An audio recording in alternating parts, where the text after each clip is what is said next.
मंडळी, तुम्ही रायगड जिल्ह्यातील हरिहरेश्वरला यायचा प्लॅन करताय तर हा व्हिडिओ खास तुमच्यासाठी. हरिहरेश्वरला येऊन राहायचं कुठे हा प्रश्न तुम्हाला पडला असेल तर हा आहे शिवम होमस्टे. मंदिरापासून अवघ्या 5 मिनिटावर आणि रोड टच. तसेच हरिहरेश्वरचा समुद्रकिनारा अवघ्या 5 मिनिटावर असणारा हा होमस्टे आहे. शिवम होमस्टेवरती राहण्याची उत्तम सोय आहे.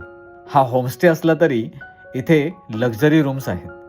स्वच्छ, सुंदर आणि स्पेशियस, त्याचबरोबर प्रत्येक रूमला अटॅच टॉयलेट बाथरूम आहे, ज्यामध्ये wash basin, shower, geyser, free wifi आणि पाणी बॉटल मिळते.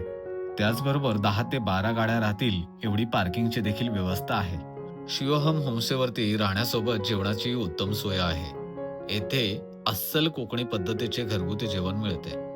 इथल्या जेवणाची चव एकदम भारी आहे. कोंबडी वडे, फिश थाळी, नॉनव्हेज सोबत मोदक आणि चविष्ट असे व्हेज जेवण देखील मिळते. तर मंडळी, तुम्हाला हरिहरेश्वरला आल्यावर राहण्याची आणि खाण्याची उत्तम सोय हवी असेल तर शिवहोम होमस्टेला नक्की बुकिंग करा.